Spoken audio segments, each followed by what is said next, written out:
आत्मा चैनल देख रहे सभी दर्शकों को नवरात्रि महापर्व की हार्दिक शुभकामनाएं। आज हम आपको मिलवाते हैं नेहा सोनी जी से, जो SIP एबेकस जमालपुर की ऑनर है। नमस्कार मैम। नमस्कार और दर्शकों को हार्दिक शुभकामनाएं नवरात्रों की। ओके मैम, नवरात्रि के बारे में आप जानते हैं, नवरात्रि का दौर चल रहा है, नवरात्रि का त्योहार सारे शहर में धूम मचा रहा है, तो आपकी नवरात्रि को लेकर क्या प्लानिंग्स होती हैं? जब नवरात्रे आते हैं ना, मेरी बच्ची भी बहुत ज्यादा उल्लास से इस पर्व को मनाती है जी। हम शॉपिंग करने जाते हैं, हम माता रानी के चोले लेते हैं, उनको हार श्रृंगार करते हैं, उनके गले का हार, मुकुट, पायलें, नथ सब कुछ हम खरीदते हैं। मेरे साथ मेरी जो बेटी है वो भी माता रानी को श्रृंगार करती है, और जब हम दोनों मिलके उनको श्रृंगार करते हैं हम दिल से ही बहुत ज्यादा खुश होते हैं। मेरी बेटी बहुत ज्यादा इस चीज को लेके एक्साइटेड रहती है। जी, तो आपकी माँ में आस्था कब से है? देखिए, मैं अगर सच बात कहूँ तो मैं बहुत ज्यादा धार्मिक नहीं थी पहले से, बट क्या हुआ एक बार, मेरी बहुत पहले की बात है और वो बात ना अभी तक मेरे दिल में है कि मेरी बेटी एक टाइम पे बहुत ज्यादा बीमार हो गई थी। इवन हम डॉक्टर्स के पास जाते थे, रिपोर्ट्स पे कुछ भी नहीं आता था और हमें समझ ही नहीं आता था कि हुआ क्या है। उसका बुखार उतर ही नहीं रहा था।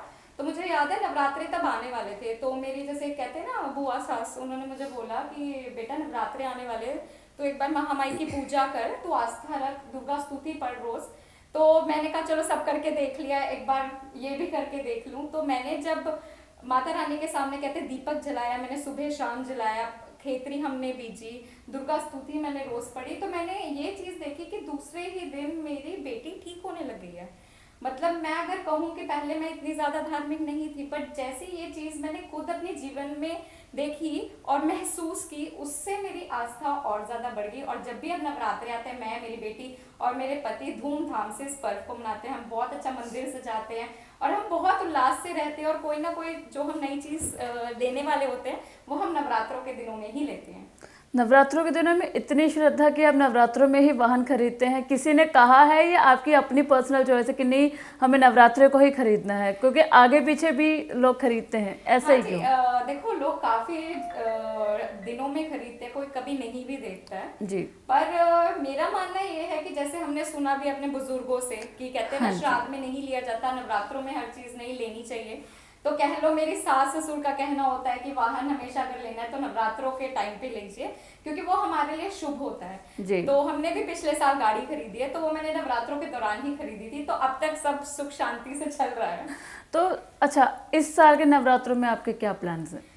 देखिए, इस साल नवरात्रों में मैं माता रानी का बहुत अच्छा लाल कलर का चोला लेके आई थी, तो वो मैंने माता रानी का श्रृंगार किया हुआ है। और अब मैं सोच रही हूँ कि अपनी कंजकों के लिए कुछ अलग सा तोहफा लेके आऊँ। मैं चाहती हूँ कि मैं उनको ऐसा तोहफा दूँ जो देख के बहुत ज्यादा खुशी से भर जाए, क्योंकि छोटे छोटे बच्चे जब मुस्कुराते हैं ना, कंजके जब आती है, हम उनके पैर धोते हैं, उनको प्रसाद देते हैं, और जब वो गिफ्ट खोल के देखती है ना, वो एक उत्साह जो उनके एक्साइटमेंट जो होती है, बहुत, वो कहते हैं एक पार लेवल होती है, तो जो वो हम देखते हैं, तो मैं कोई ऐसा तोहफा उनको देना चाहती हूँ जिसको देख के वो बहुत ही उल्लास से भर जाए। तो मैं कुछ ऐसा सोच रही हूँ, बट वो मैं बताऊंगी नहीं, वो मैं ढूंढ के ही लाऊंगी।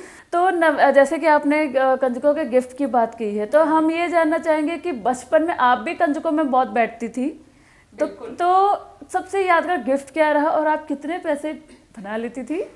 देखिए, जब हम छोटे होते थे ना, तब 1-1 रुपए का भी बहुत महत्व होता था। किसी के घर से अगर हमें 5 रुपए मिल जाते थे ना, हमें लगता था तो वो पार्टी वाला सीन हो जाता था, चांदी हो गई है भाई इसको तो। और फिर हमारे दिमाग में होता था यार, वो अमीर घर है, वहां तो जाना ही जाना है, वहां से 5 रुपए मिलते ही मिलते हैं हमें। तो हम कंजके में 3-4 लड़कियां मिलकर ऐसे जरूर प्लान करते थे कि उस घर में तो हमने पक्का जाना है, बाकी 2-3 घरों को छोड़ देंगे। हम इतनी गलियों में घूमते थे ना, कभी हमारे माँ बाप को ये रहा ही नहीं कि बच्चे कहाँ हैं।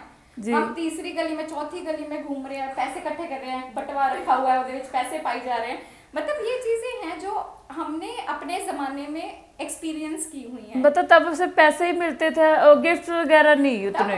तब कहे तो गिफ्ट का इतना रिवाज नहीं होता था। ज्यादातर सारे जो होते थे लोग वो पैसे देते थे, 1 रुपया 5 रुपए, जैसे जिसकी जो भी रहती थी, बट गिफ्ट्स बहुत कम होते थे। बट आजकल मैंने देखा ये चलन थोड़ा थोड़ा डिफरेंट हो रहा है कि आजकल कंजकों पे गिफ्ट ज्यादा दिए जा रहे हैं। पैसे भी लोग देते हैं बट गिफ्ट लोग ज्यादा देते हैं। आपका क्या प्लान है गिफ्ट देने का? मैं वो बताऊंगी नहीं, मैंने जैसा आपसे जिक्र किया था कि मैं कोई ऐसा गिफ्ट ढूंढ के लाऊंगी जो बच्चों तो हमें कैसे पता चले कि आप बच्चों को क्या देने वाली हैं? कोई बात नहीं, ये मैं जरूर अपने दर्शकों के साथ हो सके तो शेयर करूंगी कि क्या मैं गिफ्ट उनको दे रही हूँ, कि जिसको देख के कंजकों के चेहरे पे मुस्कान आ जाए। चलो, ये तो कंजकों के चेहरे की मुस्कान की बात आई। अब बात करते हैं थोड़ी सी फिटनेस की। अब हम लोग क्या है, नवरात्र से पहले कुछ भी खाते हैं, ठीक है, जंक फूड, घर का फूड, फलाना फूड, हर तरह का फूड, ठीक है। अब आगे नवरात्रि, नवरात्रि में उपवास करना, अपने मतलब खान पीन पे कंट्रोल करना। कई बार क्या होता है कि फास्ट रखने की वजह से इंसान का जो इंटरनल डाइजेशन है उस पर भी कहीं ना कहीं फर्क पड़ता है। तो आप कैसे मैनेज करती हैं? देखिए, जैसे पहले मैं व्रत रखती थी, मैं 9 के 9 दिन रखती थी, तो मैंने देखा था कि मेरे सिस्टम पेट का जिसे कहते थोड़ा हिल जाता था। तो अब मैंने इस चीज का ध्यान रखा है कि जब भी मैं व्रत का खाना खाती हूँ, मैं दही बहुत खाती हूँ साथ में, क्योंकि जैसा हम सबको पता है कि व्रत का खाना गर्म होता है जी। तो अगर हम उसके साथ दही का सेवन करें तो वो कहीं ना कहीं चीजें बैलेंस बैलेंस कर हो देता जाती है। बस प्याज लहसुन तो हमने यूज नहीं करना होता। तो इतना सात्विक भोजन खाने से ना कभी भी कहते हैं पॉजिटिव इफेक्ट आता है ना, वो हमारी जो सेहत है वो काफी अच्छी हो जाती है। तो दही, मैं सभी दर्शकों को कहना चाहूंगी कि नवरात्रों में दही का सेवन जरूर करें, क्योंकि दही ठंडा होता है जी, तो वो उस चीज को बैलेंस कर देता है। चलो, ये बात तो है कि वो बैलेंस तो करता है, पर नवरात्रे में खान पीन के साथ साथ कहते हैं ना म्यूजिक, डांस, उसके बारे में, तो नवरात्रे में इस चीज को लेके क्या प्लान है आपका? देखिए, नवरात्रों का मुझे लगता है एक पर्व होता है जहाँ पे गरबा करें, हम डांस करें, वो एक चीज होती है जो हर्षोल्लास से भरी होती है। तो मुझे लगता है मेरे को गरबा करना बहुत पसंद है। ये अलग बात है कि मुझे ज्यादा मौके नहीं मिले गरबा करने के लिए, बट मैं आशा करती हूँ कहीं ना कहीं मैं किसी के साथ जुड़ूं और गरबा कर सकूं, क्योंकि मुझे लगता है गरबे से हम अपनी माता रानी को खुश कर सकते हैं, उनको दर्शा सकते हैं कि हम उनके पर्व को कितनी अच्छी तरीके से एंजॉय कर रहे हैं। जी, तो इस बार के नवरात्रों में आपने क्या खास प्लान किया है नवरात्रि पूजा के लिए, माँ को आस्था में, या उनको लेके उनको प्रसन्न करने के लिए क्या प्लान्स किया इस बार? देखिए, इस बार मैंने सोचा है कि जब कंजके आएंगी ना, मैं उनको डांडिया देके उनसे थोड़ा सा गरबा करवाऊंगी। बेशक उनको आता नहीं आता, बट मेरा प्लान यही है कि थोड़ा सा चलो हम उनके लिए एक एक्टिविटी करेंगे कि बच्चे जब